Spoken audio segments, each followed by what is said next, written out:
Welcome back students, आप सभी का स्वागत है ट्रेंड्स एजुकेशन के चैनल पे। तो इस वीडियो में हम बात करेंगे फाइनेंशियल इंस्टीट्यूशंस के बारे में। हमने लास्ट वीडियो में कवर किया था कमर्शियल बैंक्स के बारे में और उसके कुछ पॉइंट्स भी हमने डिस्कस किए थे। अगर आपने नहीं देखा है कमर्शियल बैंक वाला तो उस वीडियो को देख लीजिए। तो इस वीडियो में हम फाइनेंशियल इंस्टीट्यूशंस के बारे में बात करते हैं। क्या दिया गया फाइनेंशियल इंस्टीट्यूशन और उसके कुछ टाइप्स भी दिए गए हैं। जनरली 4 टाइप्स दिए गए, तो उसके बारे में भी हम डिस्कस कर लेंगे। इसमें ज़्यादा कुछ है नहीं, बस जो टाइप्स है उसको डिटेल्स में बताया नहीं है। ये सब जो है आप नाम पढ़ कर ही समझ जाओगे कि क्या क्या दिया गया है। तो फाइनेंशियल इंस्टीट्यूशंस में क्या दिया है देखते हैं।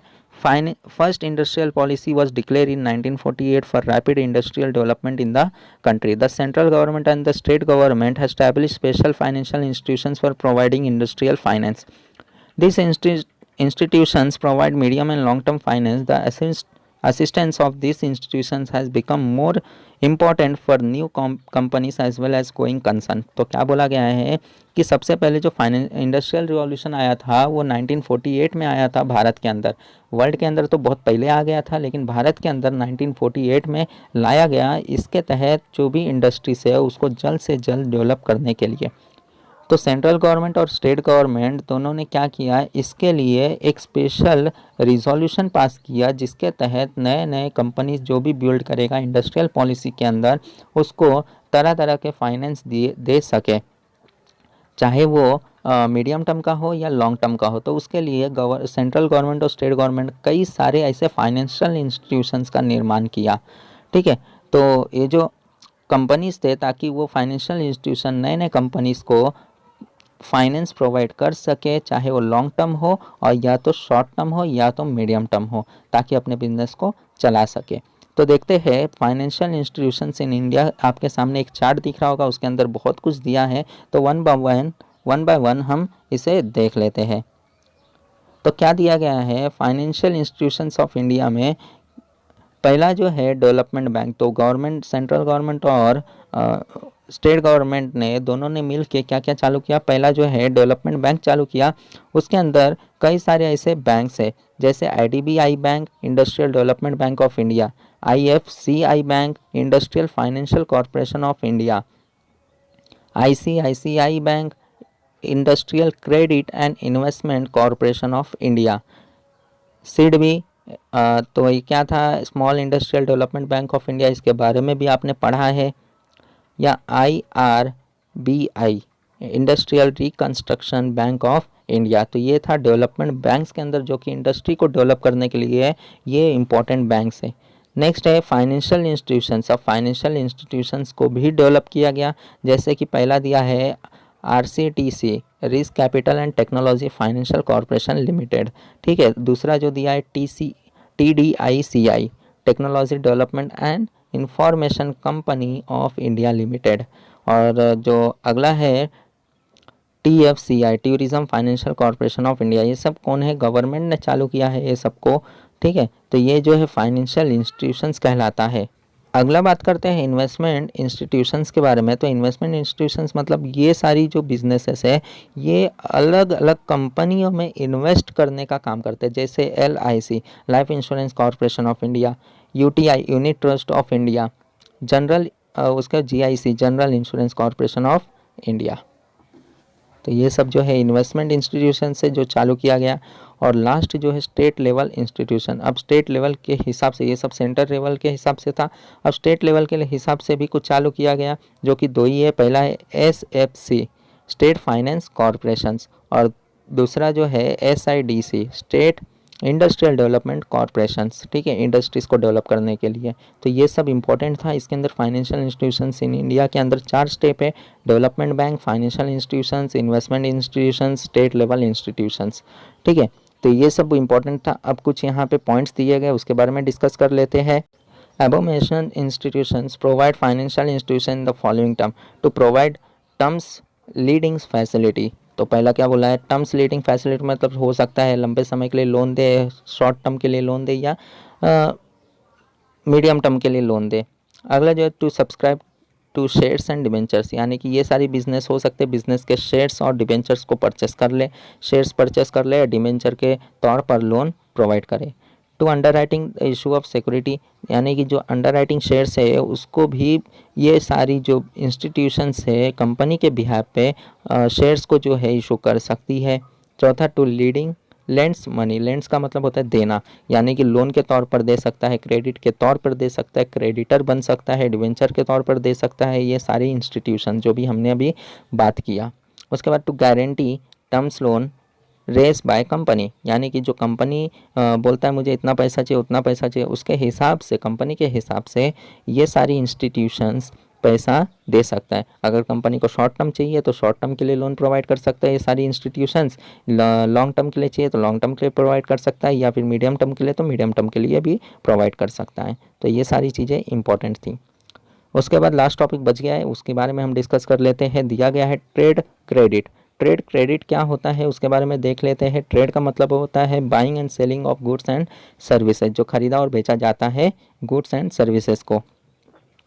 तो देखते हैं, no business can be run without credit, credit is the soul of business, trade credit finance is major source of short term finance. तो क्या बोला गया है, हमने बात किया था कि पैसा ना हो तो बिजनेस चल ही नहीं सकता, तो पैसे के अंदर भी क्या बोला गया है कि क्रेडिट ना हो तो बिजनेस और भी नहीं चल सकता।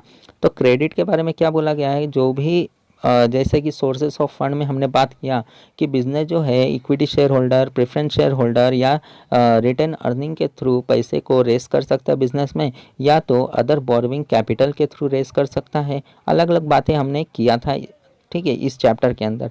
तो उसी के अंदर अगर आप फोकस करोगे, जो बोरोइंग कैपिटल है वो क्या है, वन टाइप ऑफ तो क्रेडिट है, आज पैसा मिल रहा है कल हमें वापस देना है, तो वही क्रेडिट के बेस पे भी ये सारी चीज़ें होती है। अगर हम ट्रेड क्रेडिट की बात कर रहे हैं तो बाइंग एंड सेलिंग की बात करेंगे, तो बाइंग एंड सेलिंग के अंदर जो भी goods and services one person to another person जाता है, तो वो सारी जो भी बिल्स वहाँ पे रेज होते हैं वो जो है क्रेडिट बेसिस पे ही होगा, ठीक है। ऑन द स्पॉट तो पैसे वगैरह मिलते नहीं है, और इन फ्यूचर में ही मिलता है, तो वो जो है क्रेडिट बेस पे ही होने वाला है। आगे देखते हैं, manufacturing wholesaler and supplier of goods on material are called trade credit. तो क्या बोला गया, भले वो मैन्युफैक्चर हो, होलसेलर हो, या फिर गुड्स का कोई सप्लायर हो, एजेंट वगैरह हो, तो वो जनरली किस में काम करता है, ट्रेड क्रेडिट पे ही काम करता है। They sell tangible goods to other business concern on the basis of deferred payment. That is, future payment credit is extended by this business concern with an intention to increase their sales. The business firm extend credit also because of custom that has been built up over time. तो क्या बोला गया है कि जो tangible goods है, जो goods आपको दिख रहे हैं, टैंजिबल का मतलब दिखना, ठीक है, जो भी गुड्स आपके सामने दिख रहा है वो क्रेडिट बेसिस पे तो दी जाती है, लेकिन एक तरीके का डिफर्ड पेमेंट होता है। डिफर्ड पेमेंट का मतलब क्या है, डिफर्ड पेमेंट का मतलब है कि आपको जो भी पैसे मिलेंगे नियरेस्ट फ्यूचर में मिलने वाले, ऑन द स्पॉट तो मिलेगा नहीं। अब नियरेस्ट फ्यूचर में कब मिलेगा वो भी आपको पता नहीं है, कभी भी मिल सकता है। तो डिफर्ड पेमेंट में क्या बोला गया है, ये बिजनेस ऐसे क्यों करती है, ताकि अपने सेल्स को बढ़ा सके, और जितना ज़्यादा सेल्स होगा उतना ज़्यादा रिवेन्यू होगा, और जितना ज़्यादा रिवेन्यू उतना ज़्यादा रिटर्न अर्निंग भी कर सकता है बिजनेस। उसके बाद trade credit is not cash loan, it result from a credit sales of goods services which has been to be paid at a future date after the sales taken place. In other words, when the goods are delivered by supplier to a customer and the payment is made after some time, it is called as trade credit. तो क्या बोला गया, trade credit जो है आपने अभी तक जितना भी पढ़ा उसे हम लोन तो नहीं बोलेंगे। लोन नहीं बोलने का मतलब है कि भले फ्यूचर में पेमेंट हो रहा है, तो फ्यूचर में जो पेमेंट हो रहा है तो वो एक टाइप का जो है आपने गुड सोल्ड किया है, गुड सोल्ड करके उसको बोला है कि आप जो है फ्यूचर में पेमेंट करना, जब भी आपके पास पैसे होंगे या फिर कुछ समय का आप क्रेडिट ले लो, तो उस सारी चीज़ों को जो गुड्स के ऊपर क्रेडिट बेसिस पे सेलिंग हो रहा है और इन फ्यूचर पेमेंट होगा, तो उसको हम बोलेंगे ट्रेड क्रेडिट। आगे बात करते हैं, in distributive trade this kind of credit has great significance. The small retailer to large extent rely on obtaining trade credit from supplier. It is an easy kind of credit which can be obtained without signing any debt instruments. It is really available and it cheap method of financing. तो क्या बोला गया है, जो ये process है trade credit का, बहुत ही बढ़िया प्रोसेस है, जिसके वजह से क्या होगा इन फ्यूचर सप्लायर और जो स्मॉल रिटेलर्स होते हैं उनके लिए बहुत बेनिफिट होता है। क्यों स्मॉल रिटेलर्स के लिए बेनिफिट होगा? क्योंकि अगर वो होलसेलर से लेता है कोई भी सामान तो होलसेलर क्रेडिट के बेसिस पे रिटेलर को दे देगा। अब रिटेलर को अगर क्रेडिट बेसिस पे दे रहा है, यानी कि रिटेलर क्या करेगा, पहले सामान अगर मान के चलो पैसे नहीं है और क्रेडिट बेसिस पे ले लिया, और रिटेलर जो है गुड जैसे बेच रहा है वैसे वो अपना पैसा सामने होलसेलर को दे रहा है, तो इसके वजह से क्या होगा, रिटेलर का भी बिजनेस चलेगा, भले लिमिटेड कैश लिमिटेड कैपिटल क्यों ना हो, और होलसेलर का भी काम हो रहा क्योंकि उसका सेलिंग बढ़ रहा है, सेलिंग बढ़ने की वजह से उसका प्रॉफिट आज ना कल तो बढ़ेगा ही बढ़ेगा।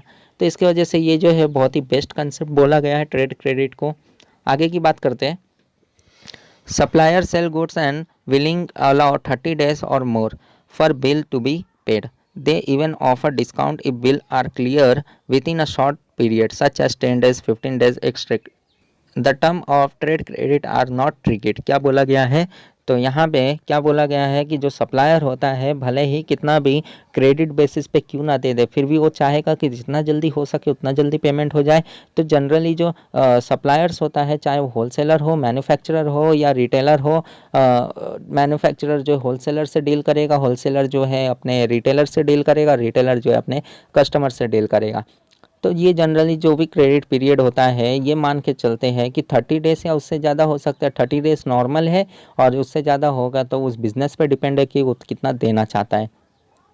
और हर बिजनेसमैन यही चाहेगा, हर सप्लायर्स यही चाहेगा कि ज़्यादा से ज़्यादा जो पेमेंट हो जल्द से जल्द मिल जाए, जिसके वजह से मेरा बेनिफिट हो जाए। और इसके वजह से वो क्या करता है, कुछ डिस्काउंट ऑफर वगैरह भी देता है। अगर ऑन द स्पॉट आप पैसा दे दोगे तो कैश डिस्काउंट मिल जाएगा, अगर आप जो है इन फ्यूचर नियरेस्ट फ्यूचर में दोगे तो थोड़ा डिस्काउंट मिल जाएगा, अगर आप लेट करते हो तो उसके ऊपर जो है एक तरीके का पेनल्टी वगैरह भी लग सकता है। तो इस तरीके का कुछ कंडीशंस वगैरह रहते हैं सप्लायर्स के, जिसके वजह से क्या होता है कि पैसे की कमी भी नहीं आती है, गुड्स सेल भी हो जाता है, और यहाँ पे जो है प्रॉफिट भी इंक्रीज़ होने के चांसेस बढ़ जाते हैं। तो ये सब इम्पोर्टेंट था, इसके अंदर आप लोग याद रखोगे, बहुत ही इम्पोर्टेंट है।